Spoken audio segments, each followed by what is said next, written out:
Gente, obrigada aí por todos estarem. Vocês desculpem o nosso atraso, foi uma questão aqui operacional, tá? Mas muito obrigada novamente. Que bom que todos estão aqui com a disponibilidade de ouvir.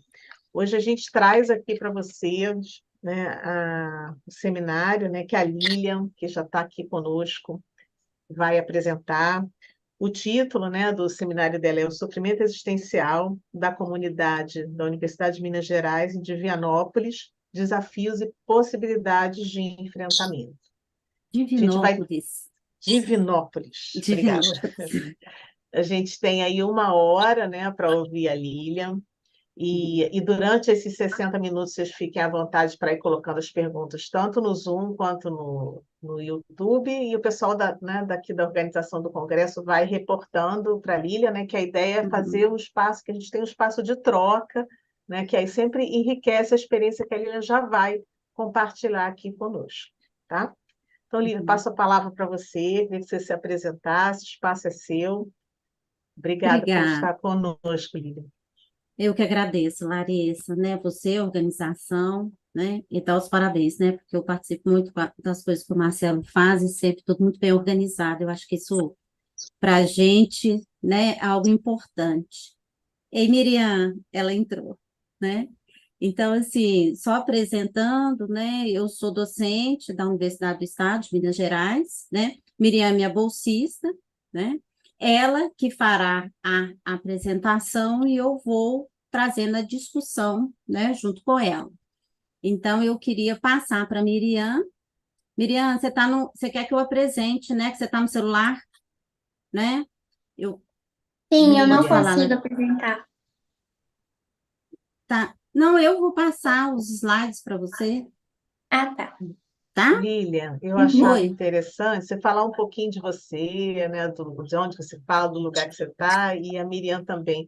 Miriam, que bom que Tá, você está aqui. Desculpa, tá? Te removi aí, mas todo mundo me ajudou a te colocar de volta. tá, Vamos lá. né? Eu sou psicóloga, né? Formei pela UFMG, tenho formação em Gestalt, né? Em logoterapia e na psicoterapia existencial, né? Eu tenho formação, eu não sei se o Marcelo conhece, né? O Abel conhecia, né? Eu fiz minha formação em Gestalt com Bruno Frois, né? Que é um dos pioneiros da Gestalt no país, né? Eu fiquei 25 anos com o Bruno, infelizmente até a morte dele, né? Ele faleceu, né? Em 2014, né? O Bruno faleceu. Então, até lá, né? Da minha graduação até lá, eu estive com o Bruno, né?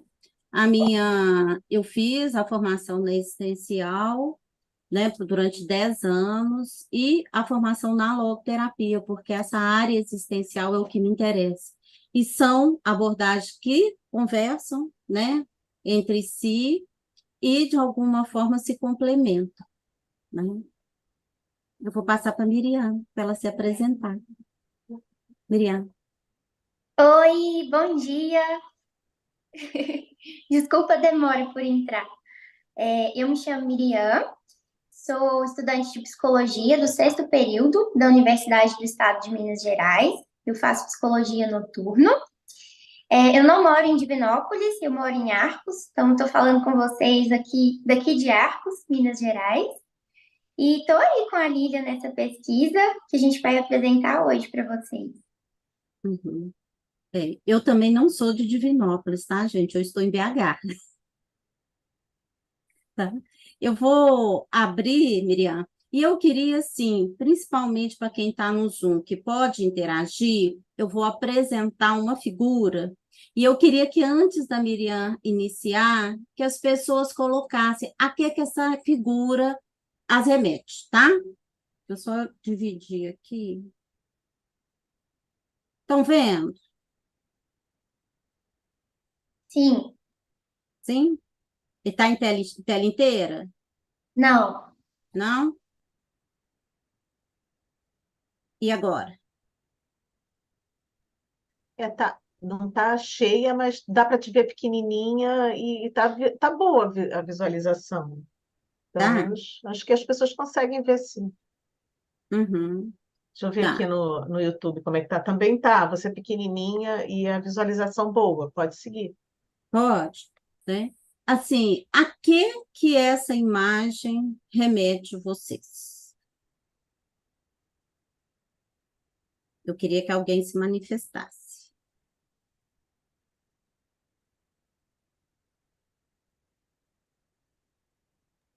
Solidão. Uhum. Que mais, gente? Para mim, remete à angústia. Uhum, Para mim, preocupação e solidão. uhum. Né? A gente escolhe essa imagem porque até o que vocês trazem, né? Tem muito a ver, porque isso é uma pesquisa em andamento ainda, né? Com o tema, né, da nossa pesquisa, com a palavra Miriam. Você vai me pedindo, tá, Miriam, para passar, fazer um favor? Tá, eu tô te acompanhando aqui do meu computador também, tô vendo o Aham, slide para ficar maior para mim, tá? tá, joia. Uhum, Então pode passar o primeiro slide, por favor. uhum. Eu passei aqui. Não passou para mim. Passou para Ainda, vocês? ainda tá na imagem. Não, para a Em- gente ainda não mudou. Talvez Ué, você tenha que descompartilhar e compartilhar novamente. Experimenta fazer isso. tá. Uhum. Stop. É interessante você compartilhar a tela do teu computador mesmo. Caso você vá mudando de imagem, E aí muda Ah, tudo, né? não, compartilhar a tá tela tudo na mesma imagem, tá tudo no mesmo. do PowerPoint, é isso? Tá tudo junto. Mas eu vou fazer Você isso que você você falou. pode conseguir compartilhar o PowerPoint inteiro Pronto. Agora vocês estão ou a vendo? tela inteira. Sim. Introdução, é isso? Estamos vendo a Isso. primeira. Pode Ó, voltar no slide, por aqui, favor. e aqui no chat Então, está, no YouTube está atualizando, tá? Porque eu tenho um delayzinho mesmo. uhum.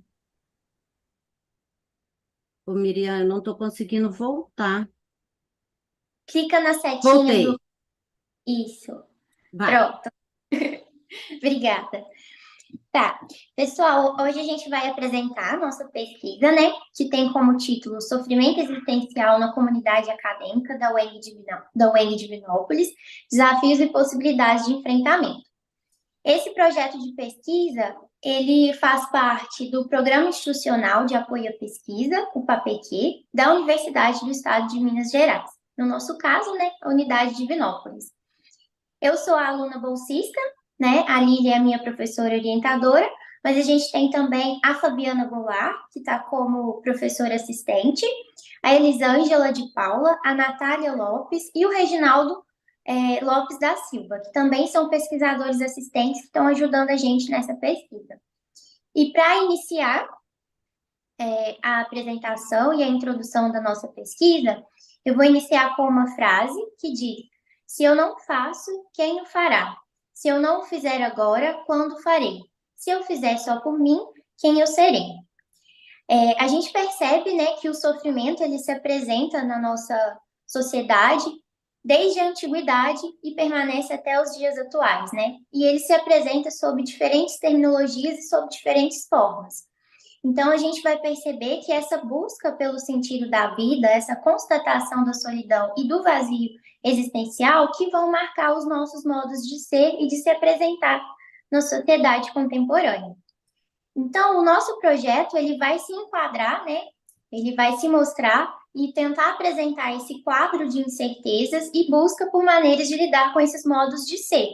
No caso, né, dos alunos, dos professores e dos técnicos administrativos da UEM. Então, a gente vai buscar discutir como que se dá o sofrimento. Você já passou, Olivia? Passei. A gente vai buscar como que se dá o sofrimento existencial da comunidade acadêmica da UEM de Vinópolis. E aí a gente vai partir do pressuposto, né, que o ser humano é um ser biopsico socioespiritual, não só um ser biológico, mas espiritual, social, e psicológico também, que é lançado no nosso mundo, né, com a responsabilidade de construir o seu próprio devir, de construir a sua própria existência.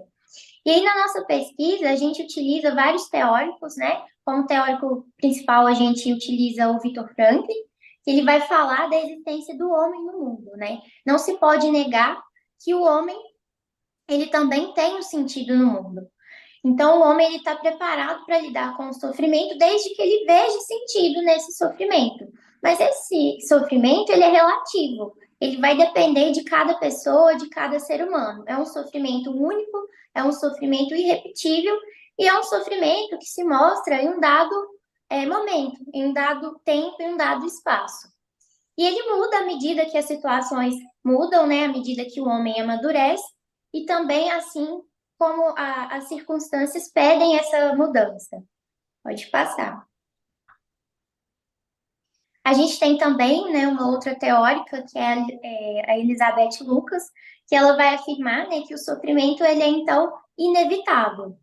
Quando ele é inevitável, né, para a pessoa, deve-se ajudar essa pessoa a suportar esse sofrimento. Esse suporte pode ser tanto mental, psicológico e físico.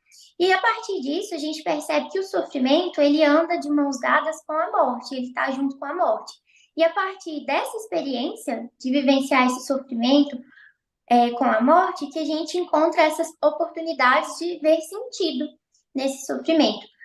Na maneira, né, que a pessoa vai enfrentar esse sofrimento, à sua maneira, e nas atitudes que ela vai tomar frente a essa vivência. Mas quando essa pessoa, esse ser humano, se entrega a esse sofrimento de uma forma desesperada e se entrega ao desânimo também, vai ter dificuldades para que essa pessoa encontre sentido no sofrimento, o que pode, né, acarretar em riscos da saúde física e da saúde mental também. Mas a partir do momento que o ser humano consegue formular sentidos, dar sentidos a esse sofrimento, e as pessoas vão encontrar uma resposta aos acontecimentos do mundo, à sua própria subjetividade e também aos seus próprios atos que estão além desse sofrimento vivenciado. A gente tem outro teórico, então, né, o Romano, que vai dizer sobre a necessidade da pessoa estar aberta tanto ao seu mundo interno quanto ao seu mundo externo, de modo que ela possa descobrir algo novo, né, a partir daquele sofrimento que ela está vivenciando, e posteriormente esse algo novo será colhido, será gerado e elaborado na sua experiência. E é dentro dessa experiência que a pessoa vai compreender tanto o seu mundo no qual ela está inserido, mas também ela vai compreender a si própria. E é uma experiência, né, como eu já disse, singular, é uma experiência única, uma experiência que não aceita repetição, que depende de cada ser humano. E, a partir disso, a pessoa ela vai estar ligada à liberdade, né, de encontrar esse sentido para a vida dela. O sofrimento, então, ele vai gerar um contato, mesmo que de modo inconsciente, ele vai gerar esse contato com as perspectivas da pessoa, sejam elas passadas, presentes ou futuras, que ainda hão de vir. E esse contato ele pode gerar esse sofrimento psíquico, físico e existencial também. E aqui, né, a nossa pesquisa também parte desse pressuposto do estado pandêmico, em que a gente sai do isolamento, mas a gente enfrenta esse novo normal. E a partir desse novo normal, né, que são apresentadas essas questões para os alunos, para os professores e para os técnicos também, e que leva a esse sofrimento existencial. Então, é um desafio para toda a comunidade acadêmica que acaba de retornar, né, para o modo presencial. E esse adoecimento, esse sofrimento do homem, na atualidade, do ser humano, tem, então, essas influências do ambiente, né, sobre o seu modo de ser, o seu modo de se colocar no mundo. E, a partir disso, há uma massificação do ritmo imposto pela sociedade, que acaba por gerar um tédio, um vazio e uma apatia com relação a esse novo normal que está sendo vivenciado. Então, o sofrimento existencial, ele vai buscar, né, esse modo sobre como lidar com as experiências que são manifestadas o ser no mundo, né? Como que o ser humano se manifesta sobre a sua condição de ser no mundo. E aí a gente tem os objetivos da nossa pesquisa, né? O nosso objetivo geral é entender o sofrimento existencial de professores, alunos e técnicos administrativos da Universidade do Estado de Minas Gerais, Unidade de Divinópolis, Com objetivos específicos, a gente tem 4. O primeiro é identificar quais temas trazem sofrimento para essa comunidade, compreender como que os professores, alunos e técnicos lidam com o sofrimento vivido, analisar quais as estratégias que essa comunidade desenvolve para reduzir o sofrimento e apresentar as fontes de sofrimento dos professores, alunos e técnicos e construir uma proposta de intervenção junto ao núcleo de apoio ao estudante. Esse núcleo, o NAI, ele é pertencente à unidade de Divinópolis e ele é responsável por auxiliar os alunos, né, na elaboração de estratégias, dependendo da demanda que eles trazem, seja demanda financeira, seja demanda psicológica. Então, o NAI é responsável por isso. E construir essa proposta de intervenção também junto à direção da unidade, para no caso, né, dos professores e dos técnicos. E os métodos, né, da nossa pesquisa. Nossa pesquisa se enquadra como uma pesquisa qualitativa, do tipo fenomenológica empírica, exploratória e descritiva, porque a gente visa, então, descrever quais são os sofrimentos, né, existenciais desses alunos, professores e técnicos. A nossa pesquisa, ela parte, né, a partir das entrevistas que estão semi-estruturadas, que estão sendo feitas, né, com os alunos, professores e técnicos. Então, a gente parte de uma pergunta que é disparadora. A pergunta é, para você, o que é o sofrimento existencial e como o identifica em sua vida no momento atual? As entrevistas, elas têm duração média de 50 minutos. Então, à medida que a gente fala essa pergunta disparadora para o aluno, professor ou para o técnico, a gente vai continuando, né, a entrevista, continuando as perguntas, a partir do que essas pessoas trazem para a gente, né? Por isso que é semi-estruturado. E aí a nossa pesquisa, ela contou com uma ampla divulgação, né, através das redes sociais, dos murais lá da nossa universidade, do e-mail institucional também. A gente enviou e-mail solicitando, né, pedindo o apoio e a participação de todas essas pessoas. Isso só aconteceu mediante a autorização da direção da unidade. E os participantes, eles só irão participar dessas entrevistas após preencher o termo de consentimento livre e esclarecido de forma voluntária. Então, eles podem desistir de participar a qualquer momento. Aqui a gente trouxe também o código de aprovação do Comitê de Ética da nossa universidade, que é esse aí que está aparecendo. E também a nossa pesquisa, ela se dá através de 4 passos, né? Que o primeiro é estabelecer o sentido geral do sofrimento existencial da comunidade. Depois, a gente determina as unidades de significado desse sofrimento. Terceiro passo, a gente transforma essas unidades de significado em expressões de caráter psicológico. E, por fim, a gente determina a estrutura geral dos significados psicológicos. E toda a nossa pesquisa, ela está relacionada, né, com as propostas que são analisadas a partir da psicologia existencial e da logoterapia, e também da análise existencial. Quanto aos resultados parciais, né, a gente ainda não finalizou. Até o momento, a gente conseguiu entrevistar 18 alunos e 8 professores e técnicos. Então, 8 no total de professores e técnicos. Em relação ao sofrimento existencial dos alunos, a gente percebe, né, ao longo das entrevistas, que esses alunos, o sofrimento existencial desses alunos está muito atravessado por essa preocupação com o futuro após essa formatura, né, após a conclusão do curso. Então, eles se questionam sobre o que fazer e para onde ir, para onde seguir. Também o sofrimento deles é atravessado pelas dificuldades em se manter na universidade, né? Muitos alunos são de outros estados, de outras cidades que estão em Divinópolis, então surge uma demanda financeira desses alunos para permanecer na cidade de Divinópolis e uma demanda psicológica também, emocional, justamente por essa distância dos familiares e dos amigos também, né? Então, dificuldade com o isolamento, né? A distância dos familiares e essa dificuldade de construir vínculos, de construir novos relacionamentos na cidade de Divinópolis. Já em relação ao sofrimento existencial dos professores técnicos, a gente percebe que ele está atravessado por essa dificuldade com o trabalho que eles realizam na unidade, que acaba sendo muito difícil para eles conciliar esse trabalho com a vida pessoal, que gera, né, muita exaustão, muita sobrecarga, muito cansaço nesses professores e técnicos.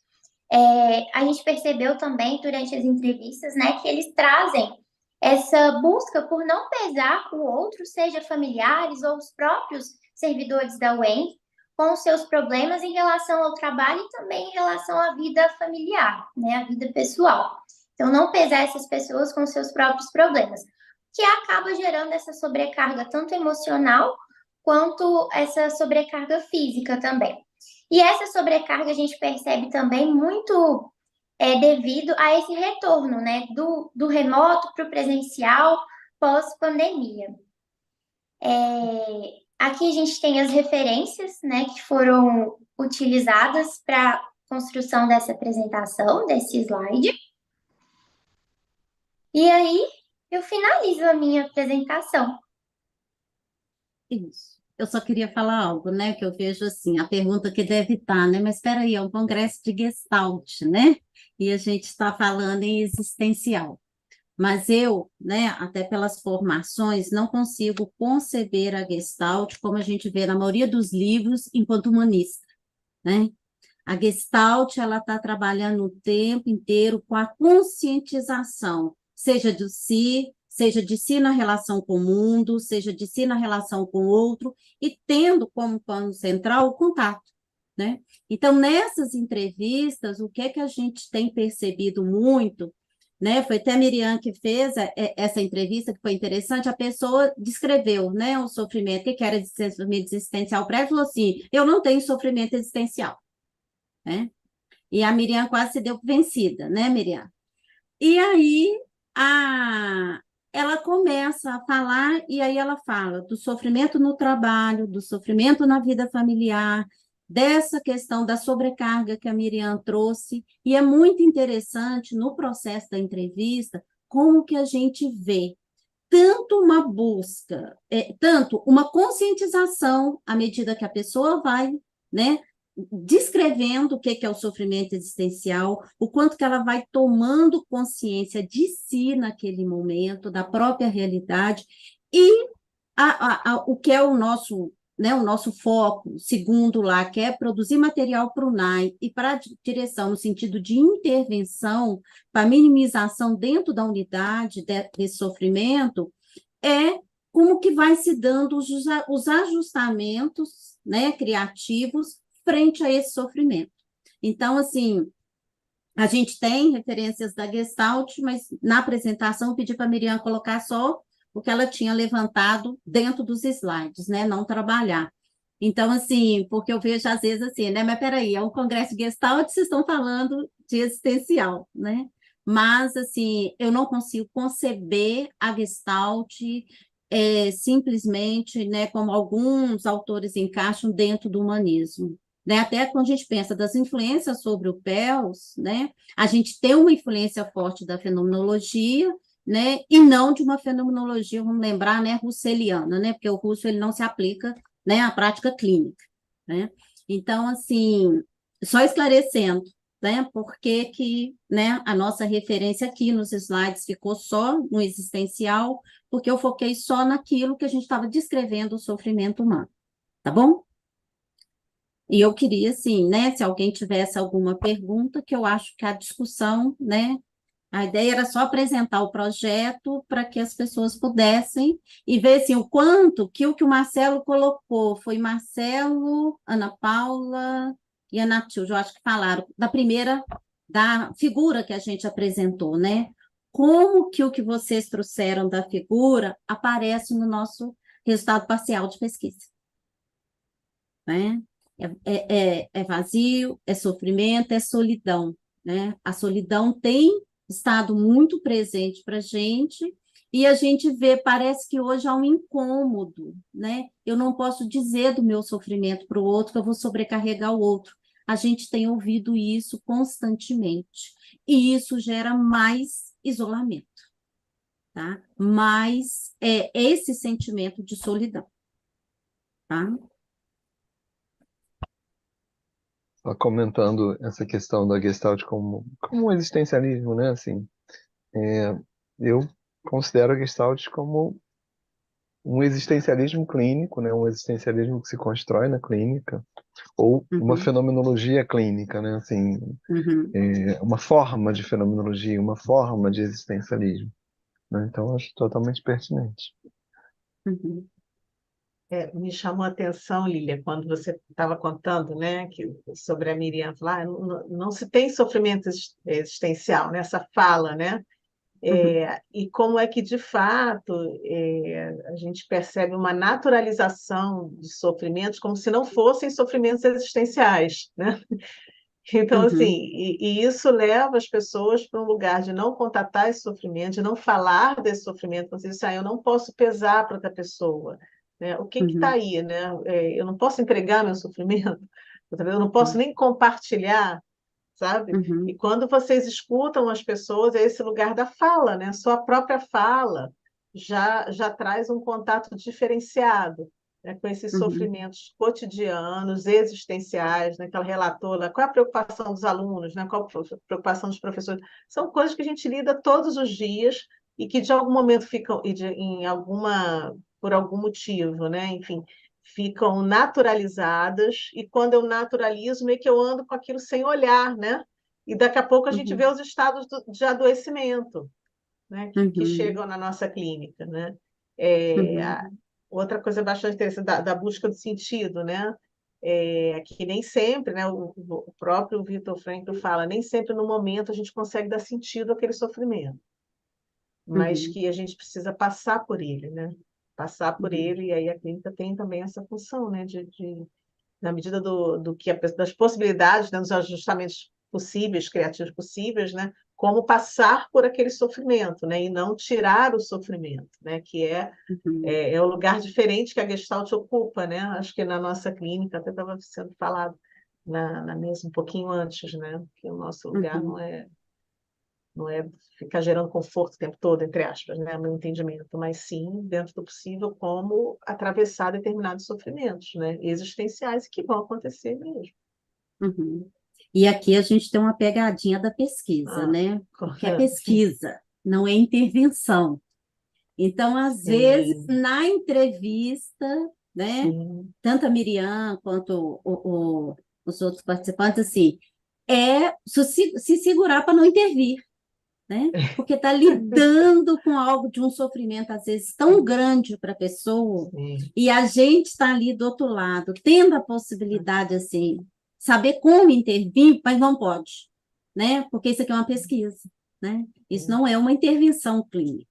E a gente tem percebido assim que algumas pessoas que às vezes são entrevistadas esperam a intervenção, né? E ela não É, pode acontecer, né? Nesse momento da pesquisa. Então, sim. assim, e uma coisa que o Marcelo falou, né, na mesa anterior, é essa questão da gente ser ponte, né? Eu acho que na gestalterapia isso para a gente é muito claro, né? A gente é ponte para que o outro encontre consigo mesmo, para que o outro É, consiga fazer esse contato com o outro, né? é, E a gente tá, quando a Miriam fala assim, né? A gente é ser no mundo e a gente não pode ignorar que esse mundo tem um impacto sobre nós. Um exemplo claro que a gente tem foi esse momento pandêmico, né? Que a gente passou por ele, que levou a N ressignificações, sim. né? Então, assim, foi um momento que a gente não pode falar assim. No primeiro momento, a gente estava assim no Brasil, né? Tá longe. E de repente a coisa foi se aproximando.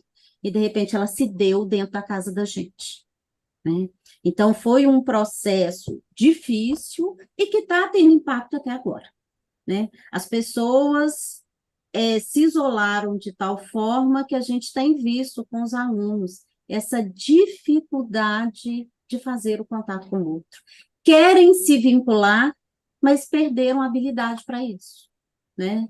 Tem sido muito difícil. A ideia da nossa pesquisa surge pelos conflitos que a gente tem percebido dentro na comunidade acadêmica, entendeu? E como a gente é o curso de psicologia, isso estoura onde? Lá dentro da clínica, escola, né? Então, a ideia é, a clínica não comporta isso tudo. Então, nós precisamos ter estratégias para lidar com isso, além da clínica, né? A clínica escola não vai conseguir lidar com isso, porque a gente não tem condições de atender a demanda que aparece, tá? Outro ponto interessante, até o foco da pesquisa de vocês, né? Vocês escutaram os professores, né? Que normalmente não são escutados, né? Não. Fica só naquele lugar do cuidado, né? E que tem que dar conta e ninguém escuta, né? Mesmo sendo uma pesquisa, de qualquer maneira é um lugar de fala, né? Achei bem assim inovador isso, né? Uhum. E essa Tem um, pessoa que diz não ter Ah, sofrimento, a Miriam tem essa vozinha assim, tá, gente? Mas ela, assim, é uma pessoa alta, eu que sou desse tamanho, ela... Mas ela fez a entrevista remota, então a pessoa não tem essa sim. ideia. Então, ver a Miriam com essa voz muito meiga, coisa e tal, e sendo estudante, eu acho que ela quis assim, olha, não tem sofrimento. Mas foi uma questão de quanto tempo, Miriam, para ela poder começar a falar do sofrimento dela? Mais ou menos meia hora. Ela Entendeu? já começou a falar e já despejou tudo que ela estava sentindo. É, Entendeu? Então, assim, é isso que você fala, Larissa, porque a gente, enquanto professor, né, você tem que estar no lugar de quem dá conta, né? é, É mesmo o nosso lugar de terapeuta, né? Você está no lugar ali de quem tem que dar conta. E às vezes não dá, né? é verdade. E como é bom saber que às vezes a gente não dá, né? É, É libertador, né? Porque tira, já pelo menos tira a tensão, né? Imagina você vai, como vai atender nesse lugar, né? é. A gente não consegue se aproximar da pessoa se não sair Uhum, desse lugar, né? uhum. Tem uma coisa que eu sempre fico pensando, e como a pesquisa de vocês tematiza isso, né, o sofrimento dentro, e olha para o ambiente acadêmico, né, para esse uhum, ambiente, a gente sabe que no universo das pessoas que vivem questões emocionais severas, a gente tem um percentual grande de pessoas que estão fora de sede. E a uhum, gente passou a viver no Brasil, a partir do Enem, essa mobilidade, né? As pessoas indo estudar em lugares distantes da sua origem. O que tem muitas vantagens, muitos pontos positivos, mas coloca pessoas numa fase muito crítica, que é essa fase da construção do adulto jovem, né? Assim, deixou, assim, é uma fase assim, em que não, existe normalmente uma instabilidade afetiva, em termos de relação afetiva, existem angústias em relação à profissão, existem muitas angústias ali presentes, né? E a pessoa está fora de sede, né? Está distante das referências. Na pesquisa de vocês, algo esse aspecto se fez presente de alguma forma? Ou uhum, não, porque assim, a gente está num período em que esse tema tem se feito presente, né? O sofrimento dentro do ambiente acadêmico ali, dentro desse meio universitário, assim. E eu fico muito curioso com essa relação entre as pessoas estarem fora de sede talvez com menos suporte e, o- e, e o que vai surgindo a partir disso, né? Vocês uhum, podem Querem falar alguma coisa sobre isso, assim, sobre talvez o que uhum, tenha aparecido nessa direção? uhum. Pode falar, Miriam. Professor é É, assim, você está vendo, né? Pode falar, Miriam. eu acho que uma entrevista em específico, né, que me marcou muito, ela foi de uma aluna, né, e ela chegou até a chorar durante a entrevista, assim, do início ao fim. Fiquei quase uma hora com ela na entrevista e com muita dificuldade, né, nessa questão de não fazer intervenção, porque a gente acaba sentindo junto com a pessoa o que ela está vivenciando. Mas essa questão do Enem já tem muita pressão, né? Quando o aluno sai do ensino médio e às vezes nem sabe para onde ir, nem sabe qual curso que ele vai fazer, né? E essa aluna, ela teve muitas frustrações ao longo da graduação dela, já está no final do curso, e essa dificuldade, né? Porque ela tá ali na cidade sozinha, de uma cidade muito longe de onde ela nasceu, tá ali sozinha, com essa dificuldade de criar esse vínculo e essa relação, né, com os outros alunos, porque ela chega no momento que ela tem um pedacinho de aula no presencial, mas logo já entra a pandemia, então ela cai no remoto e não consegue estabelecer esses vínculos, não consegue fortificar isso, e aí depois ela já retorna para o presencial de novo, é, ainda sem conhecer a universidade, sem conhecer os colegas de sala e os professores, então é difícil para buscar, né, essa ajuda, esse auxílio, e também tem essa questão financeira, né? Porque a gente sabe que isso é muito difícil, né? A Divinópolis é uma cidade muito grande, então é difícil para você talvez conseguir um emprego que você consiga um salário bom para se manter na cidade, mesmo sendo universidade pública, né? Que já auxilia muito a gente, né? E tendo muitos recursos lá, a gente tem bolsa, a gente tem várias oportunidades.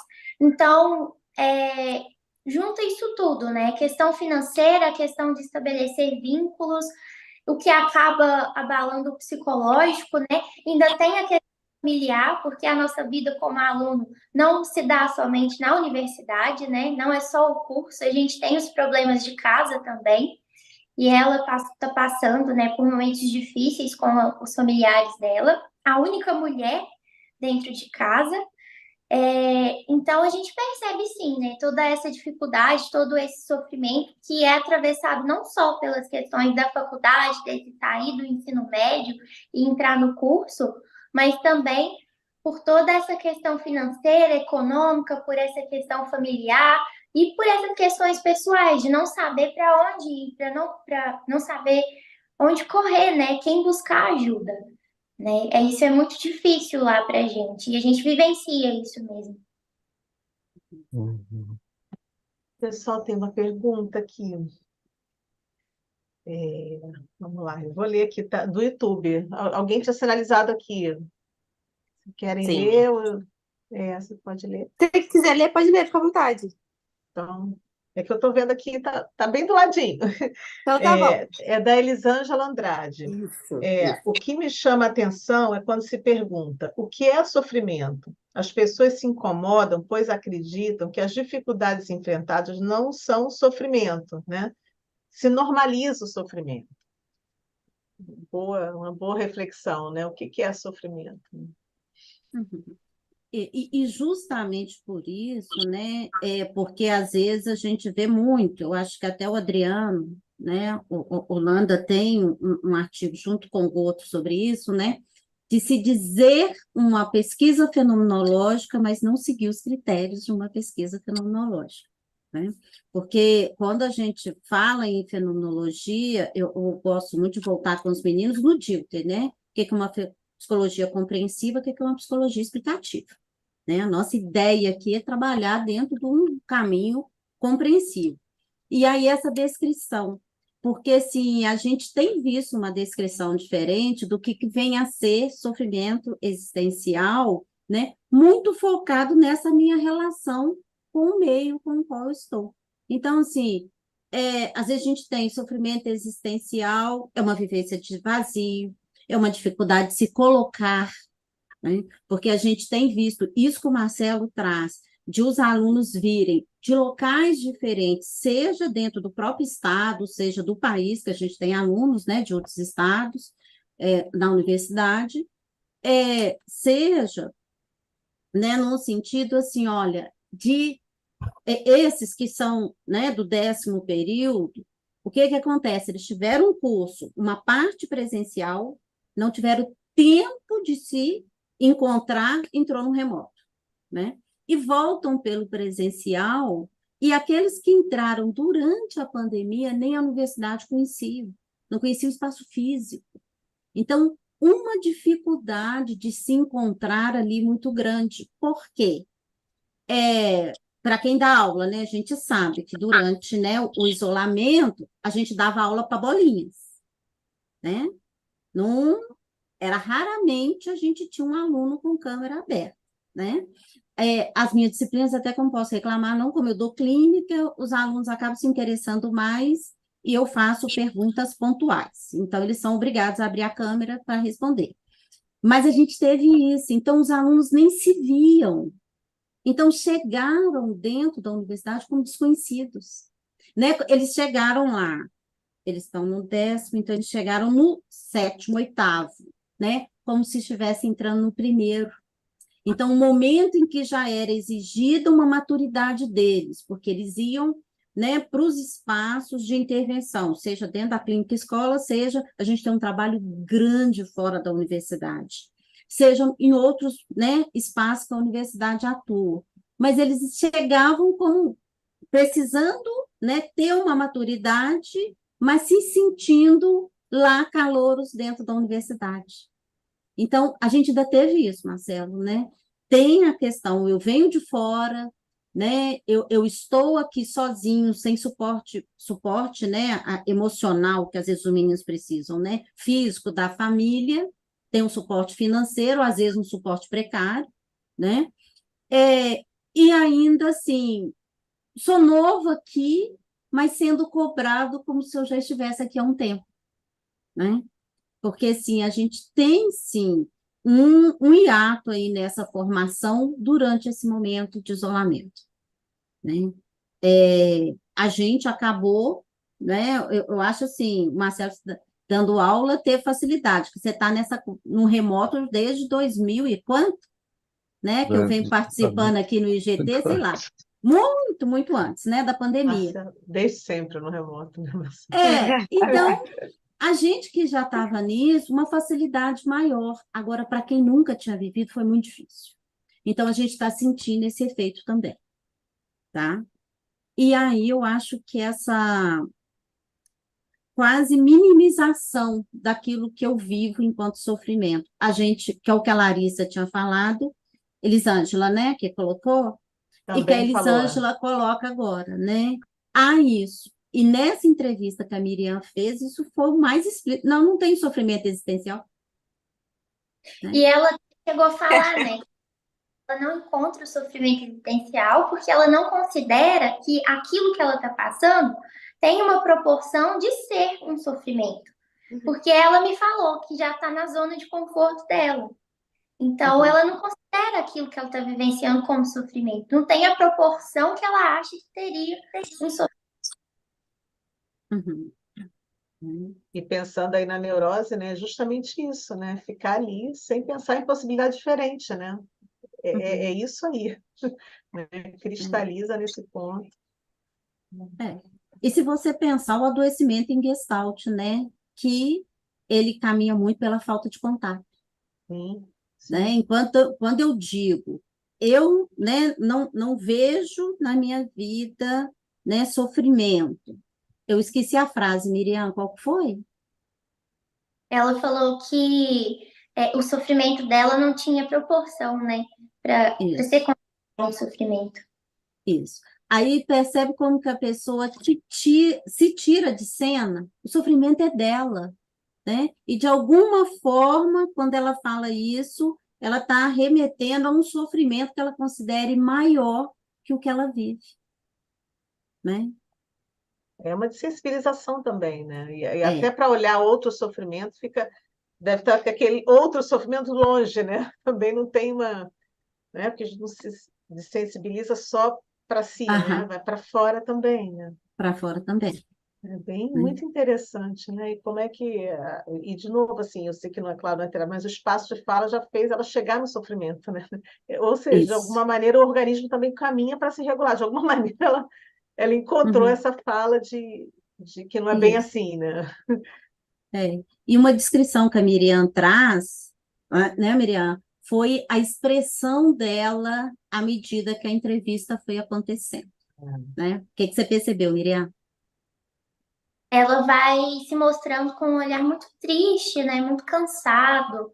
Quando ela começa a falar de tudo isso que ela está vivenciando, a voz até vai diminuindo de tom. Uhum, uhum. E aí é onde a gente tem que segurar, né? Para você vai percebendo assim, a pessoa vai fazendo contato, mas a gente vai ter que deixar ela embora assim, né? Sim. A gente deixa muito claro no TCLE, né? Porque a gente sabe que falar disso pode provocar na pessoa, né? uma necessidade de acolhimento posterior e que a gente vai dar esse acolhimento, né? Mas que essa intervenção não será feita durante a entrevista. Né? Então, isso fica muito claro no TCLE para a pessoa. Você está me lembrando aí, alguns anos atrás eu fui voluntária do CVV, né? E lá, fazendo uma analogia, não é a mesma coisa, mas nesse ponto eles são bem parecidos, a gente escutava e eu não podia intervir, eu ficava, imagino como talvez a Miriam ficou ouvindo essas coisas, e vocês aí na pesquisa, como é que dá realmente a vontade de quebrar, né, esse protocolo aí, né, e no sentido de acolher mesmo, porque a gente se implica, né, a gente não fica escutando de um lugar distante, né, na prateleira, né? Eu me lembro que eu ficava aflita, sabe? Mas, ao mesmo tempo, tinha isso que você conta. O que acontece com aquela pessoa depois, né? Vocês ainda têm um lugar de acolhimento, né, da clínica. Quando eu escutava uma pessoa ali no CVV, eu não sabia o que acontecia com ela, que ela desligava e nunca mais ela podia me ligar, sabe? Eu não sabia de onde ela estava, né? Enfim. Isso é para partilhar também, realmente, é uma angústia mesmo a gente escutar e não poder, naquele momento, fazer algo diferente. Às vezes eu até fazia, assim, para ser sincera, fazia. Não podia, mas eu fazia. Mas aí, porque a gente é da psicologia, né, Larissa, que eu vejo quem não é, e com o treinamento que o CVV dá, eu acho que eles são muito sérios nisso, as pessoas conseguem acolher aquela demanda e ficar. Agora, eu acho que para a gente que é psicólogo, tem que se segurar, né? É mais difícil.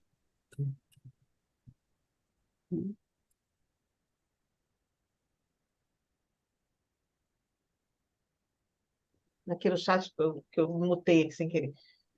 Bom, o comentário foi esse que eu dividi com vocês. E agora, vocês têm mais algum... Como é que seriam os próximos? A pesquisa está em andamento, né? Então, quais seriam, né, em que fase vocês estão e para onde vocês estão indo? Isso, a gente está nas entrevistas ainda, né? A gente está para fechar, porque a gente está vendo que a gente está chegando à saturação, porque a gente está vendo, né? Entre os alunos, a gente está vendo muito essa questão da solidão, né? A gente está chegando nesse momento. O que a gente esperou é porque teve o encontro da CIPAT, né? E a outra professora que está com a gente, ela é da área de trabalho, porque a gente viu a necessidade, né, na universidade, de sair dos nichos. Porque sempre trabalha clínica com clínica, né, trabalho com trabalho, social com social. E essa pessoa é uma pessoa que eu tenho uma relação muito boa, e a gente falou assim, ó, vamos trazer isso. Por quê? E a gente acabou vendo isso nas discussões que a gente tem feito, das entrevistas que a gente tem até o momento. Todos eles, né, têm esbarrado na questão trabalho. Né? Os alunos em como vão se colocar nesse mercado, aqueles que já trabalham, a dificuldade de lidar com o trabalho que tem, lidar com, às vezes, com essa transição que possa vir ocorrer da carreira, os professores, né? Quem dá aula sabe disso, né? Ou classe que tem adoecido, né? Não é uma classe que tem vivido de uma forma plena e pensando, né, que nós estamos na Universidade do Estado de Minas Gerais, né, e eu vou pegar aí, né, a questão política que estava sendo discutido antes aí, né, nós temos o pior salário desse país e uma cobrança imensa sobre nós, né, nós estamos todos em ensino, pesquisa e extensão, né, e o nosso governador dizendo que já não trabalha, né, então isso é uma realidade. E você pode deixar isso gravado, tá, Marcelo? Não tem problema, tá? Eu não me importo disso.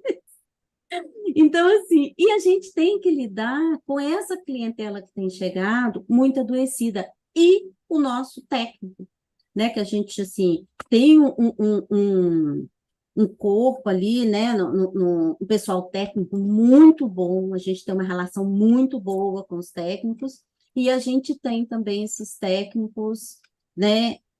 Adentrando a clínica escola e trazendo um sofrimento muito grande.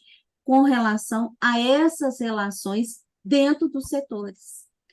Essa coisa de eu não dividir com o outro o meu sofrimento para não sobrecarregar o outro tem sido uma constante nos 3 grupos, né? Então, assim, o quanto que, quando a Larissa fala, né, um lugar de fala, o quanto poder ter esse lugar, né, tem sido importante, né? E aí o nosso cuidado em não intervir, porque a ideia, né, na pesquisa não é essa, né? E a intervenção, ela só criaria um viés tremendo na nossa pesquisa, né? Não dá para Sim, ser. sim. Por isso que é deixado no TCE, é claro, né? Mobilizado por algo que queira trabalhar, a gente vai estar disponível para dar o suporte para essa pessoa, tá? Então, a gente está nesse momento ainda, né? Agora, eu sempre discuto já as entrevistas que a gente tem, para a gente já ir, né, dentro daquelas que a gente está, levantando as nossas unidades, até para a gente ver isso. Olha, estamos chegando a um ponto de saturação, porque a gente não está tendo, né, muita coisa nova, né, Sim. chegando para a gente enquanto descrição desse sofrimento existencial. Tá? Bem, vocês querem deixar alguma mensagem final? Miriam, ou Uhum, né, quem está nos assistindo, se tem mais algum comentário? Acho que uhum, uhum. Miriam, vou te deixar falar.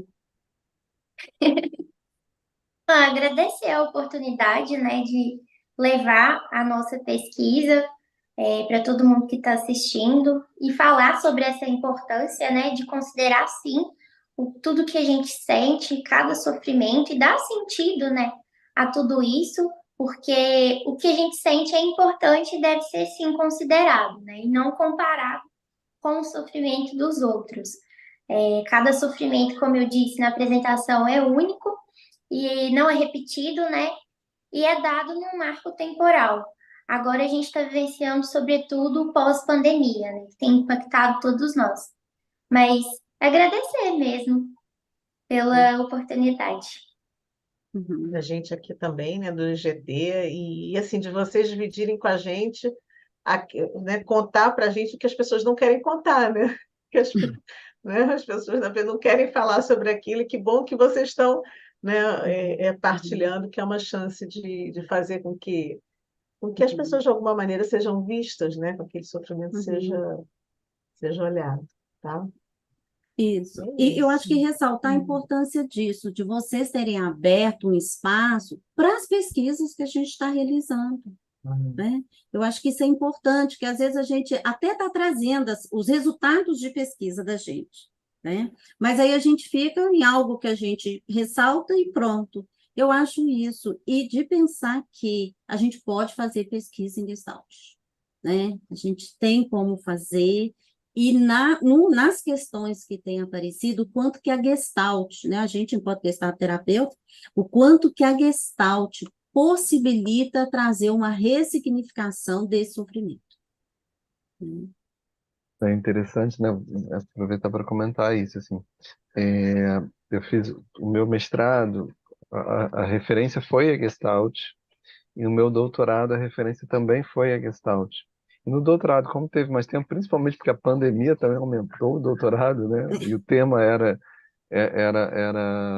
apropriação dos recursos virtuais dentro de um contexto em que estava todo mundo na virtualidade, assim. Então, isso alargou o tempo da pesquisa. E aí foi possível buscar fazer olhar para isso, né? Olhar para a gestalterapia, a perspectiva gestáltica como metodologia de pesquisa. Então, tem toda uma parte da tese voltada para olhar para os norteadores coerentes com uma perspectiva gestáltica para o desenvolvimento de uma pesquisa.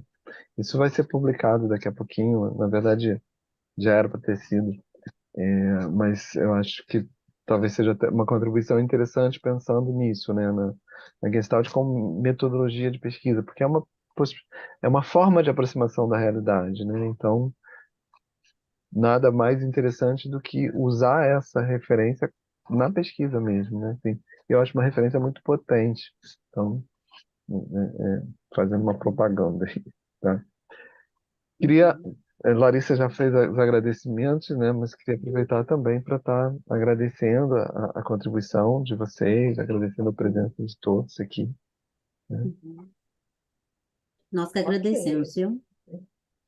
Então, até a Lilian vai ter outro trabalho para apresentar, né? Então, daqui a pouco a Lilian está de novo com a gente. Isso. Tá certo? Então, Obrigada, Lilian. Obrigada, viu, Miriam? Obrigada, gente. Obrigada.